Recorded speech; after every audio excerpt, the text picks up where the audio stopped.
May 9th, 1945. Zell am See, Austria. The Alpine morning arrived cold and crystalline as American tanks rumbled through the valley, their engines echoing off mountain walls like mechanical thunder. Inside an abandoned headquarters where filing cabinets hung open like mouths frozen mid-scream, Herman Goring waited. Not in his flamboyant uniform heavy with medals, but in a simple gray suit that hung loose on his morphine-hollowed frame. The Reichsmarshal, Hitler's designated successor, the man who had promised to deliver Europe from the skies, was about to make an admission that would expose the fatal delusion at the heart of the Nazi war machine. What Goring would confess in the coming hours wasn't just about tactical failures or lost battles. It was something far more devastating. The moment when Nazi ideology collided with American industrial reality and shattered completely. When interrogators placed a simple can of Spam on the table between them, that mundane object became the symbol of everything the Third Reich had failed to understand. This is the story of what Herman Goring finally admitted when he could no longer hide behind morphine, medals, or lies, and why that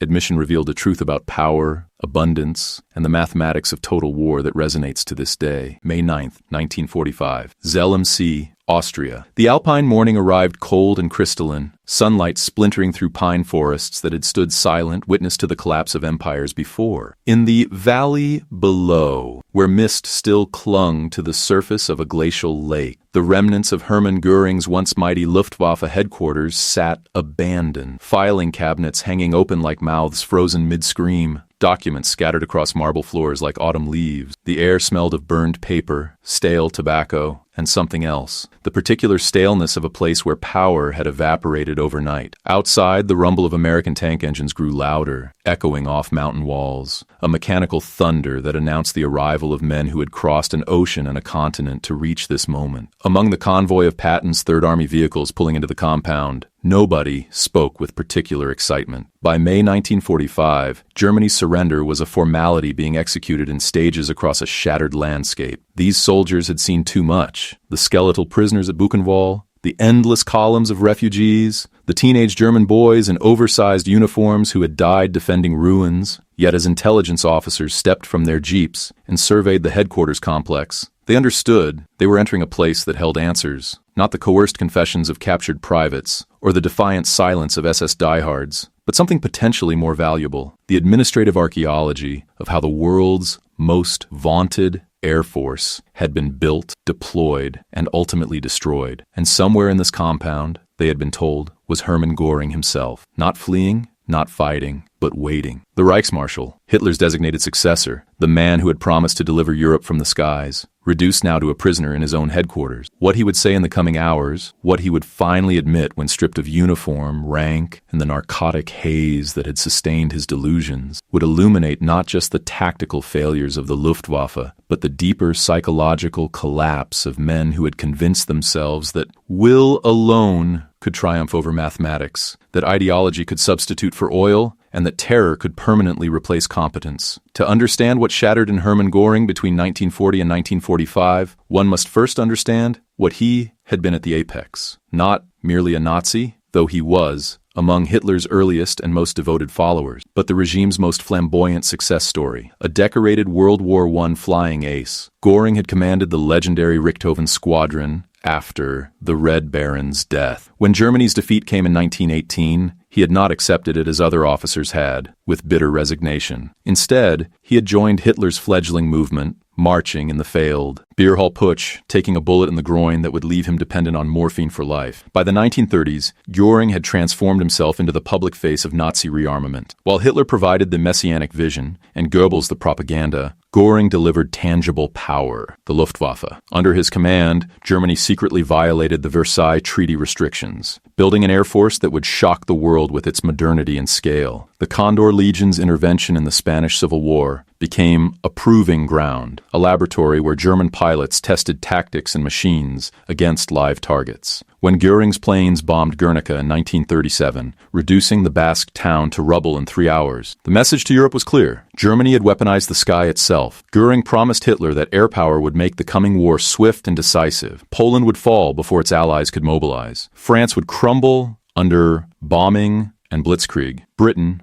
isolated and alone, would choose subjugation over annihilation. And for a time, a brief intoxicating time, the promises seemed to materialize. Poland collapsed in weeks. France, the nation that had held the Western Front for 4 years in the previous war, surrendered in 6 weeks. German newsreels showed Goring in his specially tailored uniforms, heavy with medals, inspecting Luftwaffe units with theatrical satisfaction. He had built himself a vast estate called Hall, looted art from conquered nations, and styled himself as a Renaissance prince of the modern age. What Goring expected from the war was vindication on a historical scale. He would be remembered as the architect of German air supremacy, the man who had given Hitler the weapon that made blitzkrieg possible. His Luftwaffe would not merely support the army. It would become the tip of the spear, the instrument that shattered enemy morale before ground forces even engaged. Every bomb that fell on Warsaw, Rotterdam, and London was, in his mind, a signature on his legacy. But expectations, however grandiose, eventually collide with reality. And reality, for Herman Goring, arrived in the form of production statistics, fuel shortages, and the inescapable arithmetic of fighting enemies who could simply outbuild him. The first cracks appeared over Britain in the summer of 1940, though Goring was slow to recognize them. Hitler, flush with the conquest of France, had given the Luftwaffe its most critical assignment yet: destroy the Royal Air Force as a prelude to invasion. Goring assured the Führer it would take mere weeks. He commanded the largest air fleet ever assembled in Europe, nearly 2,800 aircraft concentrated across French and Belgian airfields. Against this armada, Britain could muster perhaps 700 operational fighters, flown by pilots already exhausted from combat over France. The mathematics seemed inevitable, yet mathematics, Goring would learn, was not the only factor. The Luftwaffe began its offensive with attacks on British radar stations and airfields, a methodical campaign to blind and cripple fighter command. For weeks, the battle raged at altitudes where contrails wrote temporary epitaphs across the summer sky. German bombers fell, their crews tumbling into the Channel or burning in English fields. British fighters fell too, their young pilots bailing out or dying in their cockpits. But as August turned to September, a disturbing pattern emerged. The RAF was not collapsing. Goring, monitoring reports from his palatial headquarters, blamed his subordinates. Fighter pilots were not aggressive enough. Bomber crews exaggerated their losses. The British were hiding their true casualties. He cycled through tactical adjustments, switching targets from airfields to cities, from factories to ports, each time convinced that one more push would break British resistance. On September 7, 1940, he launched the largest daylight raid yet. 348 bombers escorted by 617 fighters, targeting London. The city burned, over 400 civilians died, and Goring waited for news of Britain's surrender. It never came. Instead, British fighters continued to rise. British factories continued to produce. British pilots, many of them not even British, but Poles, Czechs, and volunteers from across the occupied territories, continued to fight with a desperation that German crews had not anticipated. The Luftwaffe, designed for short, sharp campaigns in support of ground offensives, found itself locked into a battle of attrition it was not equipped to win. By October, Hitler quietly postponed the invasion of Britain. The Luftwaffe shifted to nighttime terror bombing, hoping that civilian suffering would accomplish what military force had not. Goring never publicly admitted that the Battle of Britain was a defeat. He blamed the weather, the unexpected resilience of British industry, the cowardice of his own subordinate commanders. But in the privacy of his study, surrounded by looted Renaissance paintings and bottles of morphine solution, something had changed. The certainty was gone. The trajectory that had seemed so inevitable, Poland to France to Britain to final victory, had bent in a direction he had not anticipated. For the first time, Hermann Goring had promised something the Luftwaffe could not deliver. It would not be the last. The invasion of the Soviet Union in June 1941 offered Goring a chance to reassert his relevance. Operation Barbarossa was the largest military offensive in history, and air power would be crucial. The Luftwaffe struck Soviet airfields in the opening hours, destroying over 1,200 aircraft, most of them caught on the ground. Goring's bombers ranged across the Western Soviet Union, smashing supply depots, rail junctions, and troop concentrations. Once again,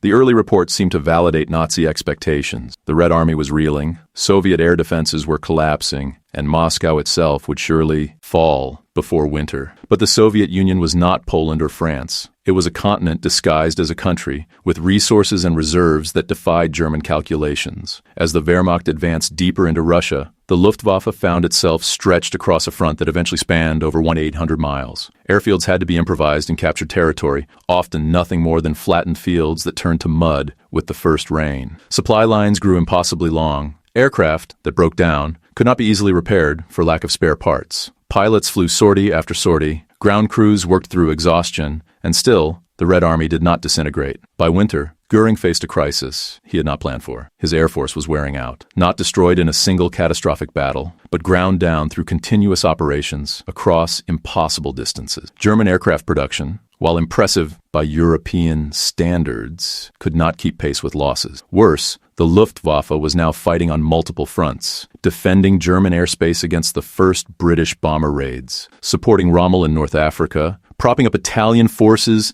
in the Mediterranean, and trying to maintain air superiority across the entire Eastern Front. And then, in December 1941, the United States entered the war. Goring had mocked American military potential, repeating Nazi propaganda about the decadence of democratic societies. But intelligence reports crossing his desk told a different story. American factories were already producing aircraft at a rate Germany could not match. Worse, they were producing heavy bombers, 4-engine machines designed to strike deep into enemy territory, carrying bomb loads that dwarfed anything the Luftwaffe operated. For the first time, Herman Goring confronted a problem that ideology could not solve: industrial capacity. Germany could mobilize its population, exploit occupied territories, work prisoners to death in munitions factories, and still not match the combined production of Britain, the Soviet Union, and the United States. Every German fighter that fell could theoretically be replaced. But while Germany replaced one, its enemies replaced 10. The arithmetic was becoming inescapable. Yet Goring, insulated by morphine and sycophantic staff officers, convinced himself that quality would triumph over quantity. German pilots were better trained, German aircraft more advanced, German tactics more sophisticated. The Allies might have numbers, but the Luftwaffe had excellence. It was a comforting delusion. It was also a fatal one. The Americans arrived in force in 1942, and with them came something Goring had not expected: daylight strategic bombing. The British had abandoned daylight raids after suffering catastrophic losses in 1939 and 1940, opting instead for nighttime area bombing of German cities. The Americans, however, believed their B-17 flying fortresses, bristling with machine guns and armored with redundant systems, could fight their way to targets in daylight, bomb with precision, and fight their way home. Goring initially welcomed the decision. Daylight meant German fighters would have clear visibility to intercept. It would be a slaughter. The early raids seemed to confirm his expectations. American bombers fell in shocking numbers. On August 17, 1943, a raid on Schweinfurt and Regensburg cost the 8th Air Force 60 bombers destroyed and over 600 airmen killed or captured in a single day. Goring seized on such statistics as proof that American strategy was failing, but what he failed to recognize was that American losses, however grievous,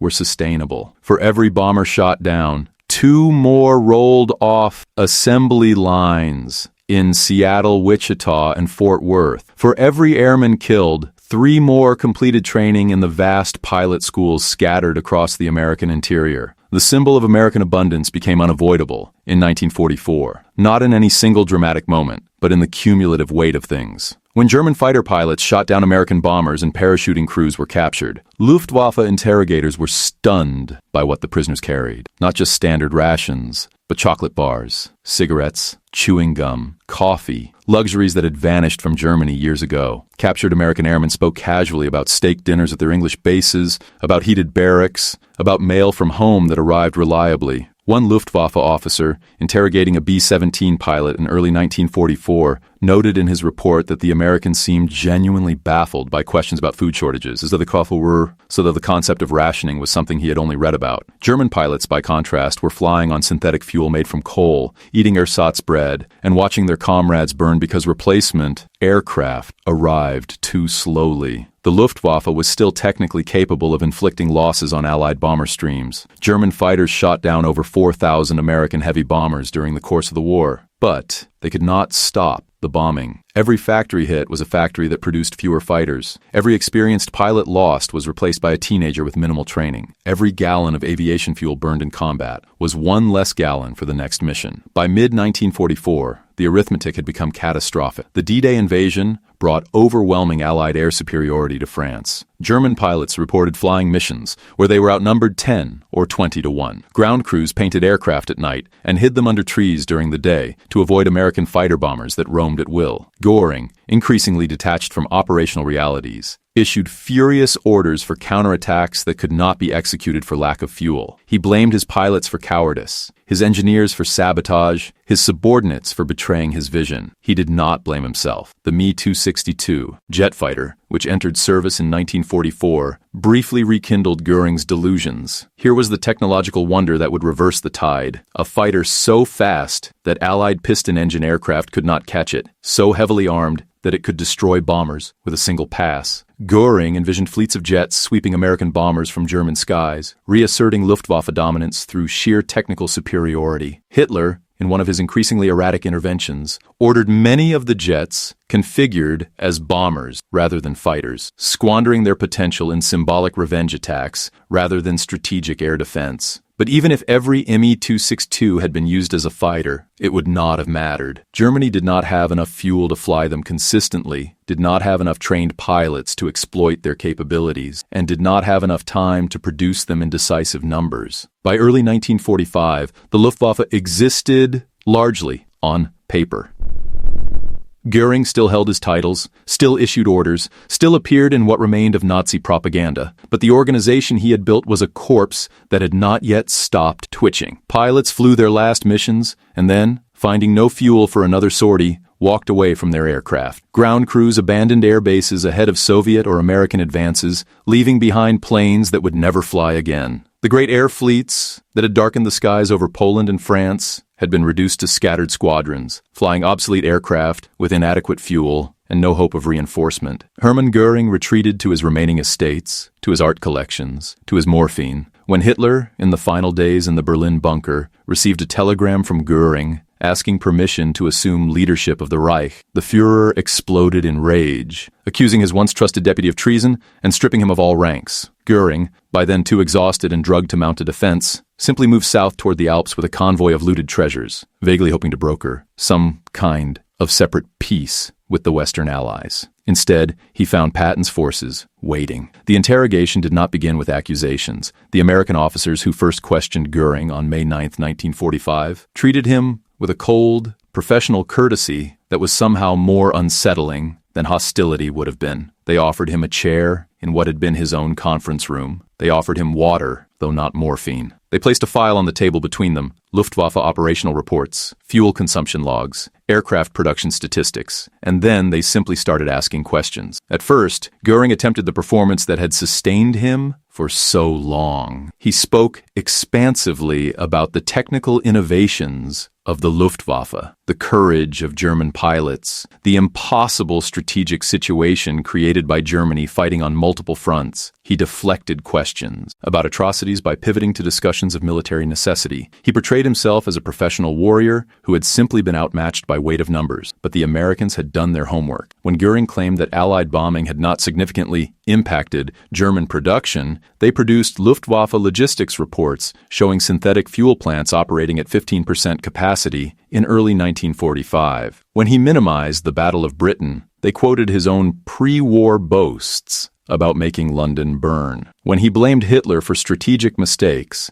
they presented records of Goring's enthusiastic endorsement of those same decisions. Slowly, methodically, they dismantled his mythology. And then something shifted. Perhaps it was exhaustion. Perhaps it was the morphine withdrawal finally forcing clarity. Perhaps it was simply the relief of no longer having to maintain the pretense. Herman Goring began to speak more honestly than he had in years. He admitted that the Luftwaffe had never been designed for a long war. Its structure, its training programs, its logistical systems were all optimized for sharp, short campaign in support of blitzkrieg. When the war became one of endurance and production, the Luftwaffe's early advantages became irrelevant. He admitted that the Battle of Britain had been a strategic disaster that he had never fully acknowledged. The failure to destroy the RAF had forced Germany into a multi-front air war it could not sustain. Every week that Britain remained unconquered was a week for its industry to rebuild and its allies to mobilize. He admitted that the decision to invade the Soviet Union had been made without serious analysis of what defeating such an enormous country would require in terms of air support. The Luftwaffe had been stretched beyond its capacity, forced to support operations across distances that made effective air power impossible. Most significantly, Goring admitted what he had witnessed, but refused to accept during the final years, that American industrial capacity had made German defeat inevitable once the United States fully mobilized. He spoke with something approaching awe about the reports he had read of American production figures, factories in Detroit converting from automobiles to bombers, shipyards launching aircraft carriers at a pace Germany couldn't match for destroyers, training programs graduating more pilots in a month than the Luftwaffe could replace in a year. "We never understood," he said, his voice flat, with morphine absence, what it meant to fight a country that could feed its soldiers steak while waging war on 3 continents. The interrogating officer, a major who had fled Berlin in 1938 and returned in an American uniform, did not reply immediately. He simply wrote the statement in his notes, a single sentence that captured the entire strategic blindness of the Nazi regime. They had believed their ideology made them stronger. They had believed that racial superiority translated into military superiority. They had believed that will and terror could substitute for oil, steel, and bread. The United States had proven them wrong, not through superior ideology, but through superior logistics. Every sea ration shipped to Europe, every gallon of aviation fuel refined in Texas, every Liberty ship welded together in weeks rather than months, was a repudiation of the Nazi belief that democracies were too soft and divided to wage total war. American abundance, the chocolate bars in captured airmen's pockets, the endless streams of trucks and tanks, the bomber formations that kept coming no matter how many were shot down, had become an ideological weapon more powerful than any propaganda. Goring understood this now, in defeat. Whether he had understood it earlier and simply refused to accept it, or whether the understanding only came when the morphine fog lifted and the American officers sat across from him with their damning files, is impossible to say. But in those days after his capture, Herman Goring made admissions he had never made to Hitler, to his subordinates, or to himself during the years when admission might have changed strategy. He admitted that Nazi Germany had lost the war not in any single battle, but in the decision to fight enemies who could outproduce them. He admitted that air power, for all its psychological impact, could not win a war without control of the resources needed to sustain it. He admitted that he had built a Luftwaffe designed to intimidate and shock, but not to endure. And he admitted, though only indirectly through his silence when pressed on specific questions, that he had known about the concentration camps, the slave labor, the mass murder. He had benefited from it. Artwork looted from Jewish families hung in Karen Hall. Factories worked by prisoners produced his aircraft. He had not ordered all of it, but he had enabled much of it and profited from all of it. The Americans did not offer absolution. They simply documented his statements, cross-referenced them with captured records, and prepared for the war crimes trials that would come. In the weeks after his initial interrogation, Goring was transferred to higher-level facilities where more senior officers continued to question him. He met American generals, observed the casual efficiency of their operations, and ate food that, while simple by American standards, was richer than what most Germans had seen in years. The contrast gnawed at him. These were the people Nazi ideology had dismissed as mongrelized, decadent, and weak. Yet they had crossed an ocean, built air bases and supply depots across Britain and France, supported million-man armies, and still had enough surplus to feed prisoners steak sandwiches. During one session, an interrogator placed a can of Spam on the table between them, not as a meal, but as an object lesson. "This," the American said, "is what every soldier in our army gets as standard ration. Canned meat, shelf-stable, produced in factories that made millions of these, while also making bombs, bullets, and everything else we needed." How much canned meat did a Luftwaffe pilot carry? Goring stared at the can. He had no answer, because the answer was humiliating. German soldiers in the final year carried field rations that were often just stale bread and ersatz coffee. Luftwaffe pilots supplemented their diets by foraging. The nation that had promised to conquer Europe could not consistently feed its own warriors, while the nation it had mocked for softness treated canned meat as disposable surplus. The Spam can, mundane and mass-produced, became in that moment a symbol of everything Goring had failed to understand. War was not won by ideology or willpower or racial mysticism. It was won by farms that produced surplus grain, by factories that ran 3 shifts, by transportation networks that moved goods efficiently, and by political systems that could mobilize those resources without collapsing into internal purges and paranoia. Democracy, for all its messiness and debate, had proven more efficient at total war than fascism because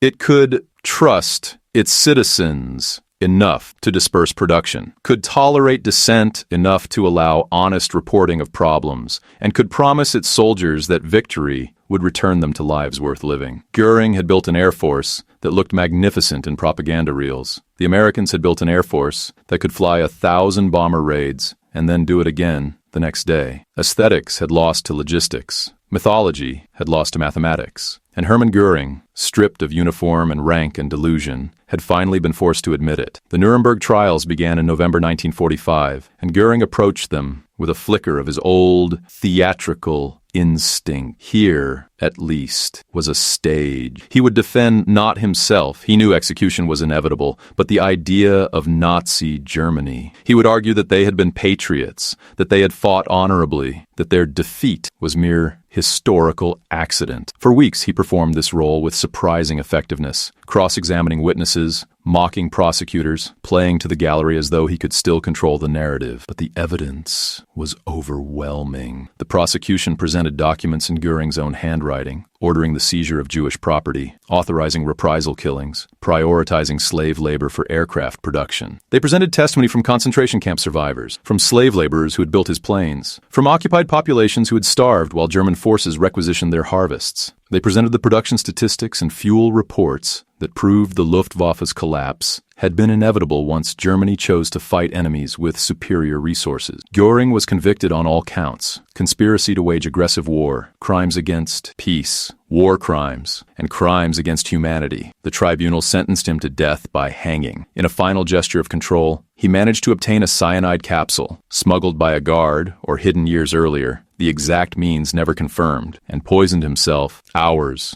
before his scheduled execution. He died on October 15, 1946, denying the Allies even the symbolic satisfaction of seeing him hang. But his death did not erase what he had admitted in the days after his capture. Those interrogation transcripts, preserved in archives, told the story of a man who had finally confronted the gap between Nazi ideology and material reality. He had promised Hitler that air power would deliver quick victories. He had received, instead, a grinding attrition that exposed every weakness in Germany's war economy. He had expected his enemies to collapse under bombing and intimidation. He had found instead nations that could absorb punishment and respond with overwhelming force. Most of all, he had believed that superior will and racial ideology would triumph over mere industry. The spam cans and chocolate bars and endless bomber streams had proven otherwise. 79 years after Hermann Goring's capture, the Luftwaffe headquarters where he made his admissions sits quiet. Some of the buildings were repurposed, some demolished, some left to slowly crumble as forests reclaim the spaces where staff cars once parked. Tourists occasionally visit,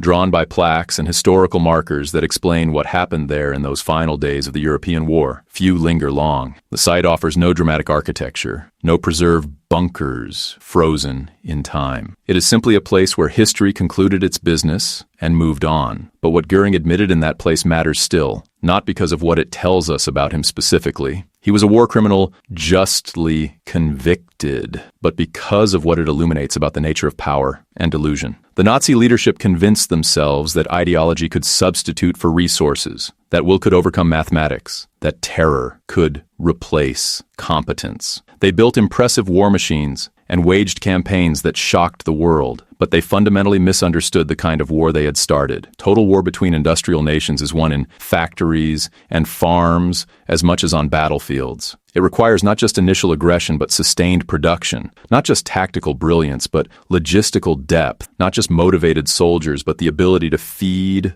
arm, and replace them across years of grinding attrition. Nazi Germany optimized for sprint in a marathon, for shock in a siege, for appearance in a contest of substance. The United States and its allies won not primarily through superior virtue. Democracies are perfectly capable of brutality, as the firebombing campaigns and atomic weapons demonstrated, but through superior capacity. They could absorb losses Germany could not afford, replace equipment faster than it could be destroyed, and sustain military operations while maintaining civilian morale through continued abundance. The spam cans were not incidental details. They were the visible proof of an economic system that had mobilized without breaking, that had converted peacetime plenty into wartime surplus without starving its population. Herman Goring, in his final admission, acknowledged what Nazi ideology had always denied, that freedom and abundance are not signs of weakness, but sources of strength. A nation that trusts its citizens can distribute production broadly, making its war effort resilient to disruption. A nation that maintains civilian welfare even during total war sustains morale and productivity. A nation that promises its soldiers they are fighting to return to lives of opportunity and prosperity can motivate them without relying solely on fanaticism. The Luftwaffe fell not because German pilots lacked courage or German engineers lacked skill, but because the system that produced them was fundamentally unsustainable. It extracted resources through conquest and terror, worked populations to death, and destroyed the very territories it claimed to be defending. It could win battles but not wars, could seize capitals but not hold them, could kill millions but not build the lasting order it claimed to envision. In the end, Herman Goring admitted what the war itself had already proven, that tyranny is inefficient, that ideology cannot feed armies, and that democracy, messy, argumentative, and abundant democracy, possessed a strength that fascism could neither understand nor overcome. The admission came too late to matter strategically. The war was already won, but it remains a historical footnote worth preserving, a reminder that even those who built monuments to their author must eventually confront the gap between what they promised and what they delivered. The Alpine valley where Goring surrendered is green and quiet now, as it was before the war and will be long after. The lake reflects mountains that have stood for millions of years and will stand for millions more. Human ambitions, however grandiose, eventually join the mist that burns away in morning sunlight. But the truth they reveal in their collapse, that abundance is stronger than ideology, that logistics defeats mysticism, that societies built on trust outlast those built on terror, endures as clearly as sunlight on stone. Herman Goring understood this finally when there was nothing left to do but understand it. Whether that understanding was redemption or simply recognition is for others to judge. History remembers him not for his admission, but for his crimes. Yet the admission remains in the archives, a permanent record of the moment when Nazi certainty confronted American reality and found itself with nothing left to say but the truth, that they had lost because they never understood what they were fighting or why. It was stronger than them.